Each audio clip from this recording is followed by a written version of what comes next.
Meu nome é Laís Helena, sou graduanda de Design de Moda na Universidade Estadual de Londrina e fui bolsista de Iniciação Tecnológica pela Fundação Araucária no período de 2019 e 2020. Fui orientada pela professora doutora Patrícia de Mello Souza e o meu projeto tem como título A Projetação da Forma Têxtil no processo de desenvolvimento de design de moda. A pesquisa ela aborda a correlação entre as configurações formais dos materiais têxteis dentro do processo de desenvolvimento de produtos de moda e ela busca contribuir com o conhecimento dos designers em relação ao comportamento e aplicação desses materiais. Ela também é feita pela necessidade de buscar criar novos produtos inovadores e também por buscar novos meios de projetar a forma. Com isso, ela investigou a existência de métodos vinculados com a projetação da forma têxtil e suas respectivas implicações, os recursos de modelagem plana e a sua relação com a geração de volume, os diferentes tipos de silhuetas e as suas possibilidades de transformações, a aplicação de diferentes materiais têxteis com suas diferentes características, juntos aos recursos de modelagens, em busca de analisar os volumes que eles geram e também correlacioná-los entre si. O problema identificado foi uma dificuldade dos designers, dos estudantes e dos profissionais no momento de selecionar adequadamente esses materiais na hora de configurar um produto. O que acontece hoje é que o mercado têxtil ele tem uma variedade muito extensa de materiais, cada material possui uma característica diferente, então essas características podem ser peso, espessura, lapiabilidade, o caimento, então eles se comportam de maneiras diferentes.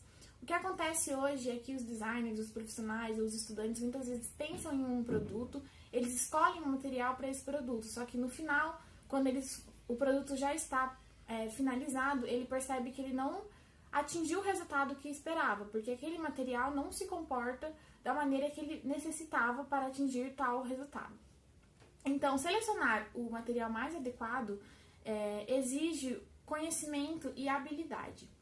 Os profissionais que estudam isso hoje em dia, que estudam as configurações de formas e os materiais têxteis, eles afirmam que com o emprego de recursos construtivos e técnicas de modelagem, esses pesquisadores eles afirmam que é possível manipular estruturas têxteis e criar volumes, fazer experiências com esses materiais. E essas experiências, elas têm ajudado a ampliar o conhecimento dos designers em relação ao uso dos materiais. Como resultado da solução dessa pesquisa, elaborou-se, então, um método que inova o modo de construir a forma. Ele relaciona a projeção de sólidos geométricos com as técnicas de modelagem plana.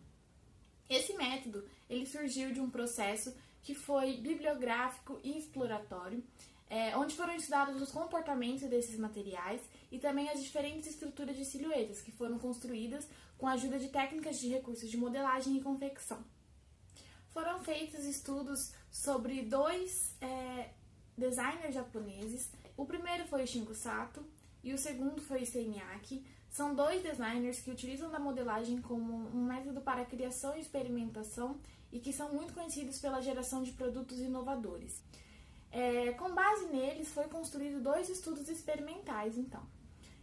O primeiro estudo foi, então, o início da tentativa de tentar inserir os sólidos geométricos no molde base de modelagem plana.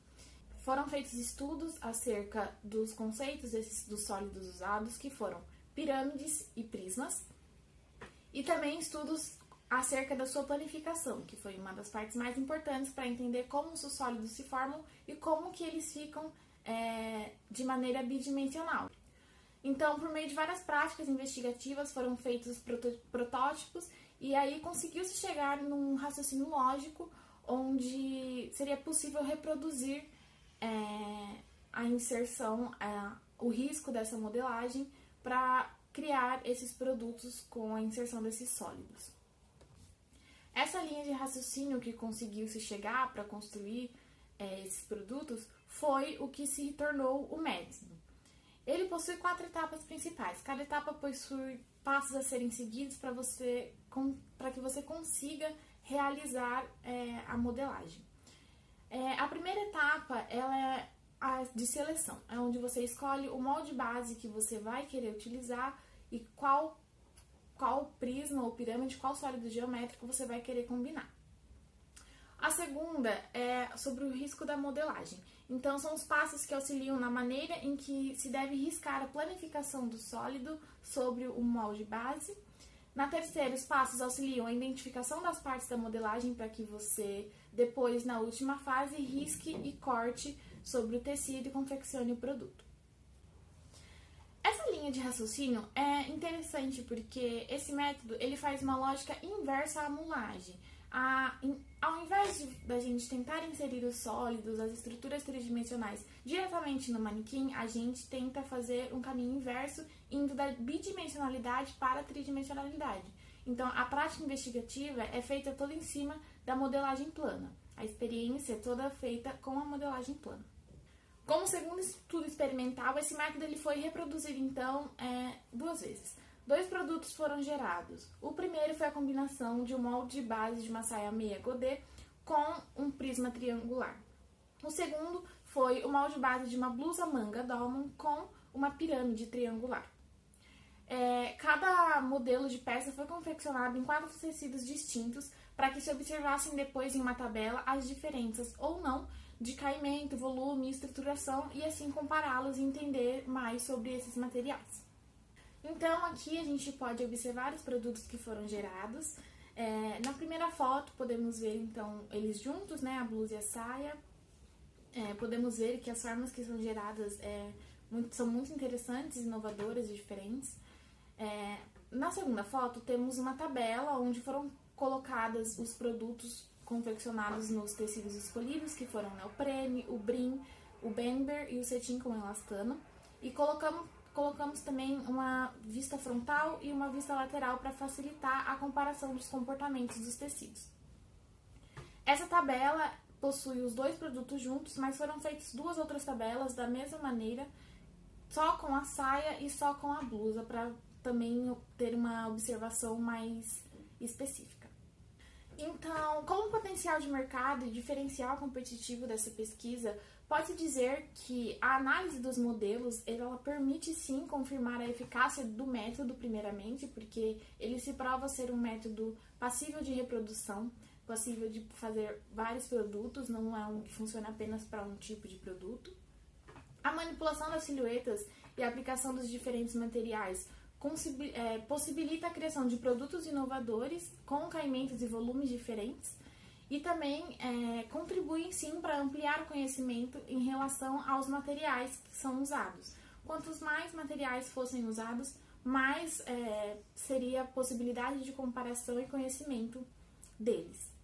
E a inserção de estruturas tridimensionais na modelagem plana abre um espaço para uma exploração dessa técnica, levando ela assim, já podendo levar para a conclusão de que a modelagem plana, o estudo dos designers, do Shingo Sato, do Issey Miyake, e também toda essa experimentação que foi feita nessa pesquisa, possibilita entender que a modelagem plana ela vai muito além de uma técnica, né? Então a gente consegue concluir que ela pode sim ser uma prática que auxilia muito no processo de criação. Ela não precisa ser algo que entra apenas na fase de execução, de configurar o produto, sabe? Ela pode ser uma grande aliada aí no processo criativo.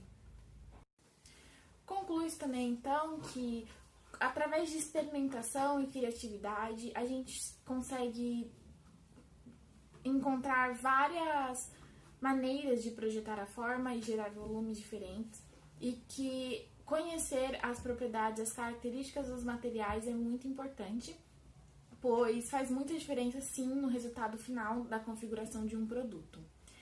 Constata-se que essa pesquisa, então, ela tem sim relevância no auxílio a tomadas de decisões nos processos projetuais de design de moda, especialmente nos que se refere a pensar conjuntamente material, forma, modelagem, e que são aspectos que muitas vezes são pensados em fases diferentes do desenvolvimento de produtos, mas que podem sim ser usados juntos e auxiliar muito no momento do processo da fase criativa. E para finalizar, gostaria de agradecer à Fundação Araucária pelo fomento e pela oportunidade de realização dessa pesquisa. Gostaria de agradecer à Universidade Estadual de Londrina e agradecer à professora Patrícia de Mello Souza pela enorme orientação e parceria. Muito obrigada!